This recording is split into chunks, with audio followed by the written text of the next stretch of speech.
Balik sa Brazilian Hero Association, ay makikita ang association president na napakaseryoso ng pagmumuka.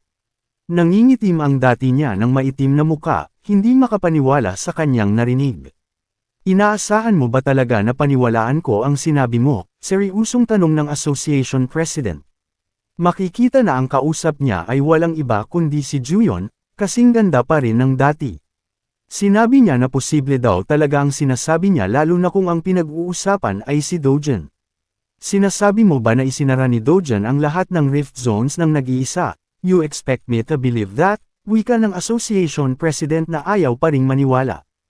Hindi na inulit pa ni Juyon ang sarili at sinabing posible nga daw talaga ito. Nang mapagtanto ng association president na walang bahid ng kasinungalingan sa mga salita ni Juyon, ay bahagya siyang natahimik. Pinag-iisipan ang tamang reaksyon sa balitang ito. At nang nagsalita siyang muli, ay sinabi niya na karamihan sa mga S-rank hunter ay namatay sa iba't ibang rift zone.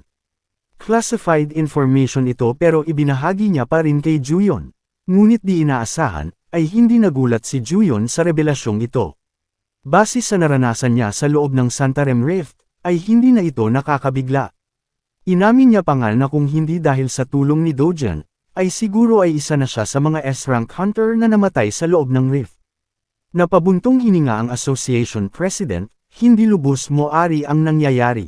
Mula kay Juyon ay nalaman niya ang patungkol sa dark energy na nagpapalakas sa mga halimaw.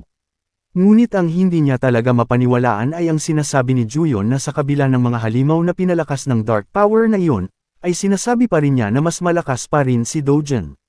Matapos buhusan ng mabibigat na impormasyon ang association president, ay nanatili lamang na tahimik si Juyon.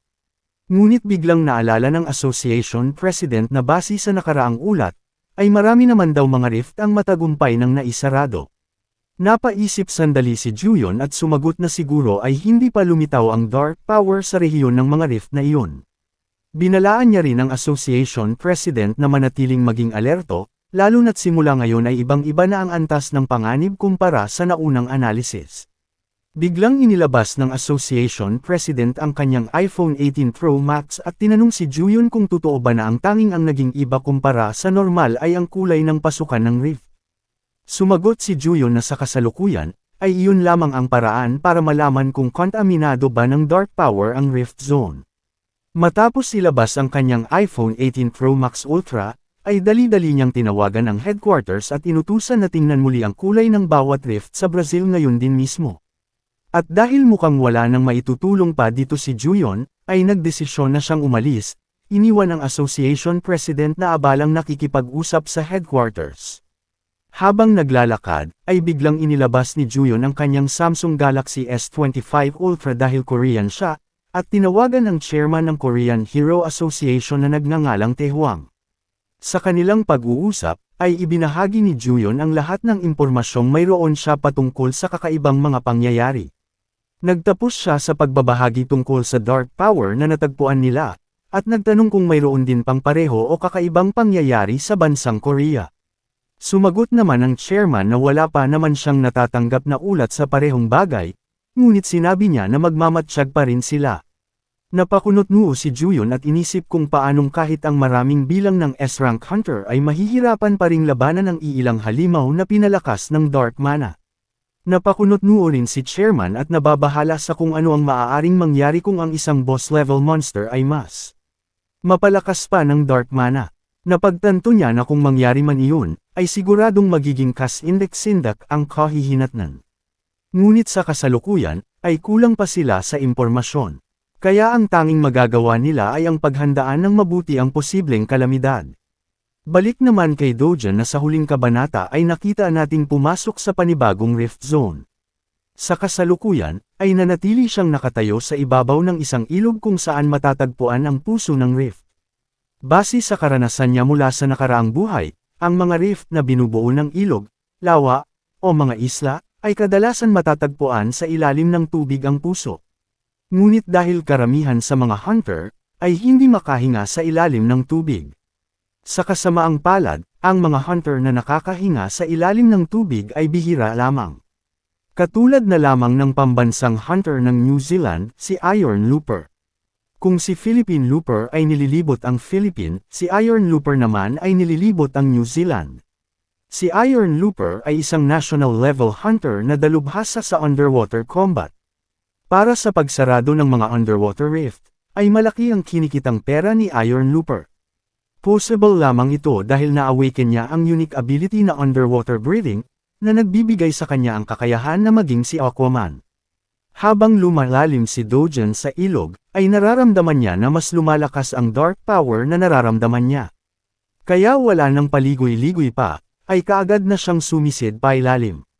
Sa ilalim man ng tubig o sa ibabaw ng lupa, ay hindi pa rin nakakalimutang dalhin ang kanyang pinakamamahal na backpack.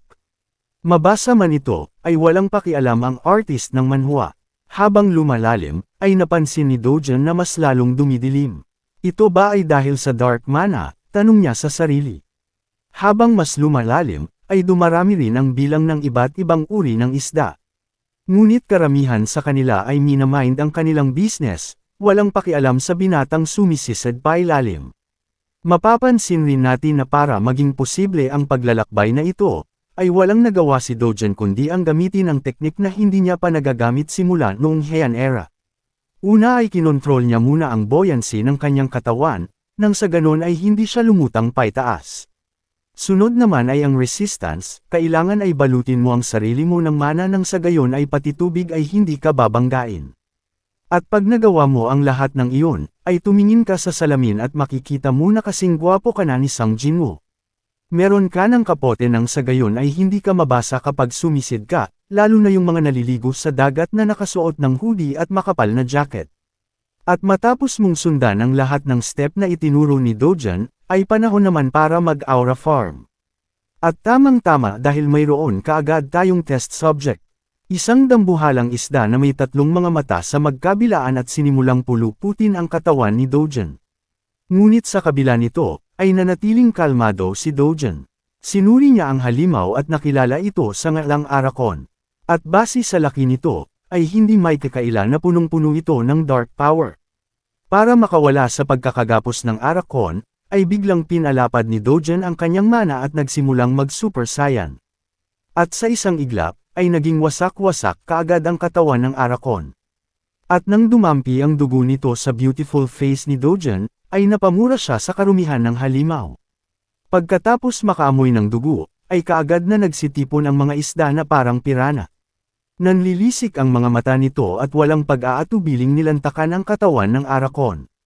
Ngunit ang mga ganid na hinayupak na mga pangit na isdang ito ay hindi lang bangkay ang pakay. Para sa kanila ay mas masarap ang mainit na karne. Mula sa kadiliman, ay lumabas ang mga pirana ng sabay-sabay, handang lapain si Dogen. At kung makikita man ni Philippine Looper ni Iron Looper ang eksenang ito, ay siguradong magugulat siya ng husto. Kung nandito man siya, ay makikita niya kung paanong gumagalaw si Dogen nang hindi inaalintana ang buoyancy ng katawan. Ang kanyang mga paa, ay parang mga puno na nakabaon sa lupa. At ang kanyang mga kamao, ay tumatama na parang bang nasa ibabaw siya ng lupa. Sa ilang mga galaw lamang, ay winasak kaagad ni Dogen ang mga isdang ito. Ngunit dahil sa dinami-rami ng isda sa ilalim ng ilog, ay kahit gaano man kadami ang iyong patayin, ay may papalit pa ring bago. Ibigay mo man ang lahat, ay ipagpapalit ka pa rin niya sa iba. At syempre nakakainis ito. Ibinigay mo na nga lahat ngunit hindi pa rin naging sapat. Sa sitwasyong ito, ay mas mabuting tumakbo ka na lamang palayo sa problema mo. Katulad na lamang ng ginagawa ngayon ni Dogen, tumatakbo sa ilalim ng tubig. Ngunit bigla siyang natigilan nang may mapansin siyang kakaiba. Mula sa malayo, ay nakita niya ang isang maitim na isda na nakahiga sa baybayin ng ilog. Unang tingin pa lang, ay kaagad niya itong nakilala. Ang katawan nito ay purong itim, mas itim pa sa kadiliman. Ang mga mata nito ay parang sa pusa, nakatingin ng direkta kay Dogen. Ang maitim na isdang ito, ay kilala sa tawag na Acrymos. Napatawa si Dogen, hindi niya inakala na simula ng pangalawang buhay niya na makakakita ng pambihirang isdang ito. Habang lumalapit, ay naalala ni Dogen na sa nakaraan niyang buhay, ay karamihan sa mga nag-iwan ng malaalamat na pangalan, ay iisa ang pagkakapareho. Lahat sila, ay nanghuli ng mga Acrymos noong sila ay mga mahihinang nilalang pa lamang. Napuno ng tuwa si Dojan, abot-tay nga ang kanyang ngiti habang sinasabi sa sarili na hindi niya pwedeng palagpasin ang pagkakataong ito. Ngunit biglang malapit sa bibig ng Acrimos ay lumabas ang isang bagay na kahalintulad ng black hole. Una ay maliit pa lamang ito, ngunit habang tumatagal ay unti-unti na itong lumalaki, hinihigop ang lahat ng nasasakupan. Kaya bilang tugon, ay kaagad na ibinaon ni Dojan ang kanyang magkabilaang paa sa ilalim ng lupa. Alam niya na ang mga Acrimos ay walang natural na kalaban. Kahit sino o anuman ang makaharap nito, ay inuupakan kaagad. Naglalabas ito ng isang uri ng subspace na nilalamon ng buo ang lahat ng nasa paligid. Katulad na lamang ni Dojan ngayon, na kung hindi niya ibinaon ang paa sa lupa, ay siguradong matagal na siyang nilamon ng subspace. Hindi lang ito basta nagtapos doon, dahil mas lalo pang lumawak ang nasasakupan nito ng ilang metro. Sa paglawak ng sakop, ay mas lumalakas din ang paghigop. Banayad sa mukha ni Dojan ang kalubhaan ng sitwasyon. Alam niya kung wala siyang gagawin, ay hindi magtatagal at lalamunan siya nito ng buo. Huminga siya ng malalim at sinimulang ilabas ang kanyang mana, pilit na nilalabanan ang Acrimos. Di nagtagal, ang mga mana ni Dojan ay nagsimula ng kumalat sa katawan ng subspace, dahilan para magulat ang Acrimos at lalong pinalakas ang suction force. Bilang tugon, ay pinalakas rin ni Dojan ang output ng kanyang mana. Kung gugustuhin, ay mas magiging madali ang sitwasyon kung papatayin na lamang ni Dojan ang isdang ito. Ngunit sa ganitong paraan, ay hindi mapapasa kanya ang subspace nito. Kaya kahit gaano man kahirap ang sitwasyon, ay wala siyang pagpipilian kundi ang tiisin ito hanggang sa dulo ng tagumpay. Muling nag-super saiyan si Dojan, inilalabas ang kanyang mana na parang si Goku, determinadong makuha ang subspace ng Acrimos.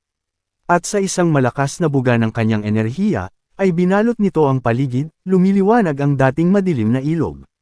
Bilang resulta ng biglaang paglabas ng matinding enerhiya, ay nagkamatay ang lahat ng isda sa paligid. Ang mga buto at lalamunan nito ay kumalat sa tubig. Si Dojan ngayon ay halatang nahihirapan, napagtanto niya na sa ganitong pag-usad ay mauuna pa siyang maubusan ng mana bago makuha ang gusto niya. Binalot ni Dojan ang kanyang kamay ng makapal na apoy ng mana at saka inilagay ito sa katawan ng subspace, umaasang magtatagumpay ang kanyang plano.